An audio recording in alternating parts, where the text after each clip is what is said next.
Hello guys, welcome back to my channel. Guys, this is Manjeet and आज की video में हम बात करने जा रहे हैं गायनेकोलॉजी में नेक्स्ट टॉपिक, जिसमें हम आज बात करने वाले हैं प्रूराइटस वल्वे के बारे में। बेसिकली इस वीडियो में हम लोग देखेंगे प्रूराइटस वल्वे होता क्या है, इसकी एटियोलॉजीज क्या है, इसमें क्या क्या एग्जामिनेशन कर सकते हैं और क्या ट्रीटमेंट हम प्रोवाइड कर सकते हैं। तो चलिए स्टार्ट करते हैं। सबसे पहले हम देखते हैं प्रूराइटस वल्वे होता क्या है। तो इसमें जो प्रूराइटस वर्ड है उसका मतलब होता है कि sense of itching. Sense of itching, तो प्रूराइटस का मतलब क्या हो गया? Sense of itching. और बोला कि when it is confined to the vulva it is called as pruritus vulva. ठीक है, मतलब क्या बोला गया है कि प्रूराइटस का तो मतलब हो गया इचिंग, और जब ये इचिंग सिर्फ कौन से रीजन में रहे? वल्वार रीजन में रहे, तो इसको हम लोग बोलते हैं प्रूराइटस वल्वे। और नेक्स्ट चीज इसमें बोला गया कि it should not be confused with the pen. ठीक है, तो पहला चीज हम लोग ने क्या देख लिया? प्रूराइटस वल्वा होता क्या है? तो प्रूराइटस का मतलब होता है इचिंग, एंड जब ये इचिंग सिर्फ वल्वार रीजन में रहे, मतलब कि एक्सटर्नल फीमेल जेनिटलिया रीजन में रहे, तो इसी को हम लोग बोलते हैं प्रूराइटस वल्वा। और इसमें ध्यान देने वाली बात क्या है कि यहाँ पे हमें बिल्कुल भी पेन कंसिडर नहीं करना है, मतलब कि जब सिर्फ इचिंग रहेगी उसी कंडीशन को हम लोग प्रूराइटस वल्वा कह सकते हैं। इसलिए बोला गया it should not be confused with the pen. अब किन किन कारण से क्या क्या इटियोलॉजी है इसकी, तो बेसिकली सबसे पहले बोला गया है that is the vaginal discharge. Most common cause of the pruritus is the vaginal discharge, either due to the ट्रैकोमोनास वेजाइनालिस और द कैंडिडा एल्बिकन्स। ठीक है, दो चीज बोला गया है, या तो ट्रैकोमोनास वेजिनालिस की वजह से या फिर कैंडिडा एल्बिकन्स, मतलब इनके वजह से होने वाले इन्फेक्टिव कंडीशन की वजह से वेजाइनल डिस्चार्ज हो, या फिर किसी और कारण से वेजाइनल डिस्चार्ज हो, तो भी वहां पे प्रूराइटस वल्वे की कंडीशन देखने को मिलती है। मतलब कि अगर वेजाइनल डिस्चार्ज है तो उसमें 100% क्या है, वहां पे जो प्रूराइटस वल्वे है उसकी कंडीशन देखने को मिलती है। इसीलिए बोला गया है कि जो वेजाइनल डिस्चार्ज है ये क्या है, मोस्ट कॉमन कॉज है ऑफ द प्रूराइटस वल्वे। वहीं पे सेकेंड चीज आता है that is the local skin lesion, मतलब कि वहां पे जो वल्वार रीजन है वहां पे स्किन में अगर लेजन्स हुआ है तो ऐसे कंडीशन में वहां पे हमें क्या देखने को मिलेगा? प्रूराइटस वल्वे या फिर इचिंग देखने को मिल सकती है। और ये लेजन किसकी वजह से हो सकता है? तो बेसिकली सोरियासिस, सेबोरिक डर्मेटाइटिस या फिर इंटेरिगो, इन सभी जो कंडीशन है इनमें वहां पे हमें क्या लेजन्स देखने को मिल सकते हैं जो कि प्रूराइटस वल्वे की कंडीशन को कॉज कर सकते हैं। वहीं पे अदर इन्फेक्शन जैसे कि फंगल इन्फेक्शन की बात करें तो इसमें कैंडिडा, या फिर वायरल इन्फेक्शन की बात करें तो जैसे हर्पीस जेनेटिलिस या फिर जेनेटल वॉर्ट। पैरासाइटिक में बेसिकली थ्रेड वर्म, जो कि बेसिकली ये क्या करते हैं, माइग्रेट करते हैं टू द एरिया। ये किस में देखने को मिलता है? Basically in the child females में देखने को मिलता है। स्कैपीज हो गया या फिर पेडिकुलोसिस हो गया। साथ ही साथ नेक्स्ट चीज बोला गया एसटीडीज, मतलब कि जो सेक्सुअली ट्रांसमिटेड डिसीजेस है उसमें जैसे कि गोनोरिया हो गया या फिर ट्रैकोमोनियासिस हो गया, इन कंडीशन में भी हमें प्रूराइटस वल्वे की कंडीशन देखने को मिल सकती है। मतलब कि पहला तो वजाइनल डिस्चार्ज हो गया, फिर स्किन लेजन्स हो गए, थर्ड चीज क्या देखा हम लोग ने? इन्फेक्शन हो सकता है, और फोर्थ चीज आता है दैट इज द एलर्जी और द कॉन्टैक्ट डर्मेटाइटिस। तो इसमें क्या बोला गया है कि use of the nylon undergarments और washing those with the certain soap or detergents idiosynchronize to chemical contraceptive or the condom is often related। ठीक है, क्या क्या चीजें बोला गया है? सबसे पहले कि नायलन का यूज करें, ऐसे गारमेंट का अंडरगारमेंट का यूज करें जो कि नायलन से बना हो, और ऐसे कंडीशन में जो हमारी स्किन है वो एलर्जिक हो नायलन से, तो ऐसे कंडीशन में वहां पे हमें एलर्जी या कॉन्टैक्ट डर्मेटाइटिस हो सकती है। या फिर कोई सोप का यूज कर रहे हैं या डिटर्जेंट का यूज कर रहे हैं जो कि हमारे बॉडी में इरिटेशन कॉज कर रही हो, या फिर कोई केमिकल कॉन्ट्रासेप्टिव्स का यूज कर रहे हैं जो कि वहां पे इचीनेस कॉज कर सकता है, या फिर जो कॉन्डम्स है वो भी क्या कर सकते हैं, वहां पे इचीनेस कॉज कर सकते हैं। तो ये सारी चीजों के बारे में पूछना पेशेंट से जरूरी हो जाता है ताकि हम लोग रूल आउट कर सके, डायग्नोस कर सके कि किस कंडीशन की वजह से यहाँ पे प्रूराइटस वल्वे है। तो सबसे मेन चीज क्या है कि प्रूराइटस वल्वे मतलब क्या? इचिंग होना वल्बार रीजन पे। और मेन चीज इसमें ये भी है कि इसमें हम लोग क्या करेंगे? एक्सक्लूड कर देंगे पेन को। अब कुछ अदर सिस्टमिक डिजीजेस है जिसमें प्रूराइटस वल्वे की कंडीशन देखने को मिल सकती है।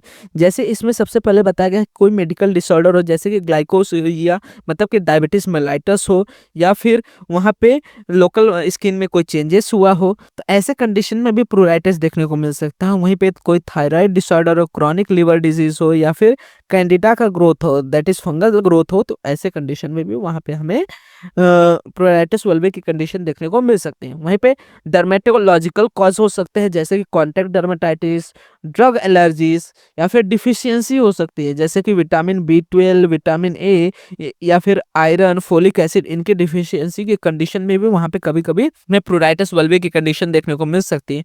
एंड नेक्स्ट चीज बोला गया है साइकोसोमैटिक कॉजेस, मतलब कि जब कोई कॉज डिटेक्टेड नहीं होता तो ऐसे में हम लोग मान के चलते हैं कि साइकिक फैक्टर भी वहाँ पे हो सकता है जैसे कि मेंटल एंजाइटी हो गया या फिर सेक्सुअल फ्रस्ट्रेशन है जिसकी वजह से वो क्या कर रहे हैं वहाँ पे स्क्रैचिंग कर रहे हैं जिसकी वजह से स्किन लेजन्स आ रहे हैं। तो ये सारी चीज़ें भी वहाँ पे हम लोग को रूल आउट करना पड़ सकता है जब हमें कोई भी वहाँ पे कॉज देखने को नहीं मिल रहा है। तो ये सारे क्या देख लिया हम लोग ने एटियोलॉजिस के बारे में।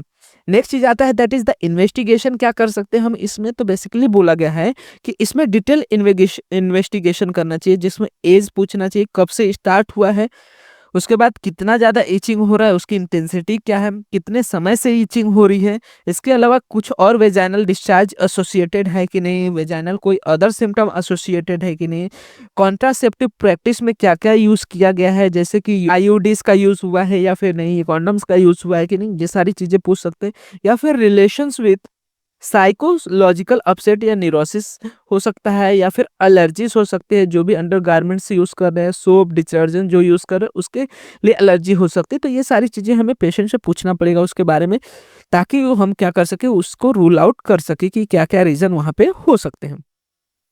नेक्स्ट चीज़ यहाँ पे आता है that is the general examination. तो जनरल एग्जामिनेशन में बोला गया है कि तो systemic examination is needed. Examination for diabetes mellitus, liver and thyroid disorder and hematological diseases are to be made। मतलब जनरल एग्जामिनेशन में क्या क्या करना पड़ेगा हमें, डायबिटीज मेलाइटस के बारे में मतलब कि शुगर टेस्ट करना पड़ेगा, लिवर फंक्शन टेस्ट करना पड़ सकता है, थायराइड फंक्शन टेस्ट करना पड़ सकता है ताकि इस जितने भी सिस्टमिक डिसऑर्डर जो कि प्रोराइटिस वल्वे कॉज कर सकते हैं उनको हम लोग रूल आउट कर सकते हैं। वहीं पे लोकल एग्जामिनेशन में हम लोग क्या कर सकते हैं कि जो लीजन्स है उसको देख सकते हैं कि लीजन कितना ज्यादा वहां पे है। वहीं पे स्पेशल इन्वेस्टिगेशन में आता है that is the microscopic examination of the vaginal discharge. मतलब कि जो डिस्चार्ज अगर है वहां पे तो वो डिस्चार्ज किस वजह से है, कैंडिडा है या फिर ट्राइको मोनास वेजिनालिस है, वो कर सकते हैं बाय डूइंग द वल्बार स्क्रैपिंग, जिसमें हम क्या करते हैं कि वल्बार रीजन से जो सेल्स होते हैं उसको अंडर द माइक्रोस्कोप एग्जामिन करते हैं। वहीं पे यूरिन फॉर द शुगर कर सकते हैं, प्रोटीन और पस सेल, ताकि इनकी वजह से भी क्या होता है वहाँ पे प्रोराइटिस वल्वे की कंडीशन देखने को मिल सकती है। ब्लड चेकअप कर सकते हैं जिसमें complete blood count, post prandial glucose that is PP sugar ले सकते हैं। वहीं पे हेमेटोलॉजिकल चेंजेस जो है या फिर हेमेटोलॉजिकल जो एग्जामिनेशन है, thyroid profile, liver function, renal function, ये सारे टेस्ट हम लोग कर सकते हैं।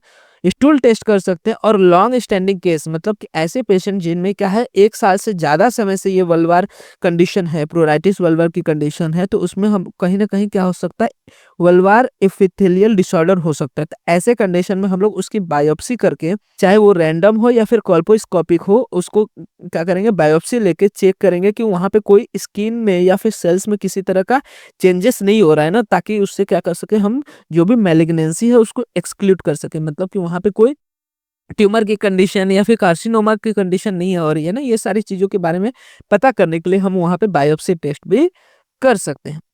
अगर ये सारी चीज़ें कर ली तो उसके हिसाब से जो टेस्ट में पता चल रहा है उसके हिसाब से हम लोग क्या कर सकते हैं अप्रोप्रिएट ट्रीटमेंट दे सकते हैं।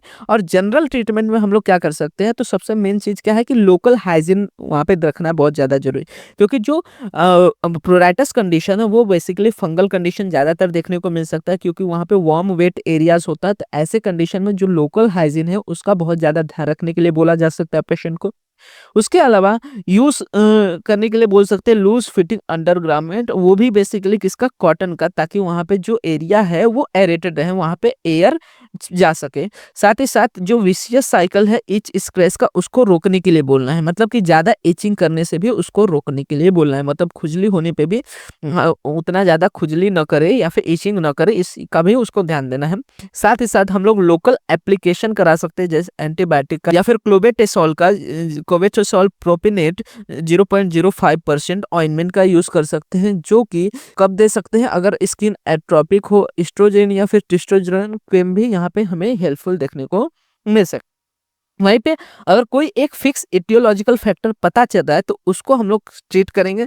तो treat the specific aetiological factor causing the pruritus by appropriate therapy, चाहे वो लोकल हो या फिर सिस्टमिक हो।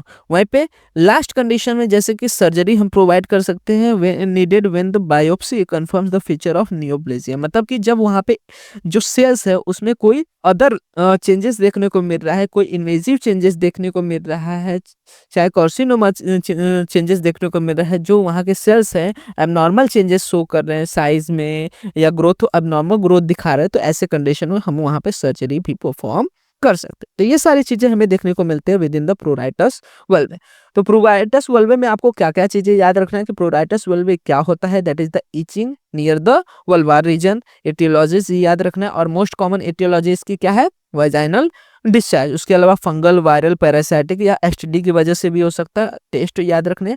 और ट्रीटमेंट में बेसिकली लोकल हाइजीन जो है सबसे मोस्ट इंपॉर्टेंट है, गारमेंट्स पे ध्यान रखना है, साथ ही साथ लोकल एंटीबायोटिक्स का भी यहाँ पे यूज किया जा सकता है। And based on the aetiological factor वहाँ पे हम लोग लोकल या फिर सिस्टमिक थेरेपी प्रोवाइड कर सकते हैं। And in case of the invasive या फिर नियोप्लेजिया हम वहाँ पे सर्जरी पेशेंट को एडवाइस कर सकते हैं। तो ये सारी चीजें हमने देखी आज प्रोराइटस वल्वे के बारे में। होप आपको सारी चीजें रिलेटेड टू दिस क्लियर हो गई होंगे। एंड कोई भी डाउट इसके रिलेटेड रहता है तो आप कमेंट सेक्शन में मेंशन कर सकते हैं। मैं ट्राई करूंगा कि फर्दर वीडियो में उसको और अच्छे से समझा सकूं।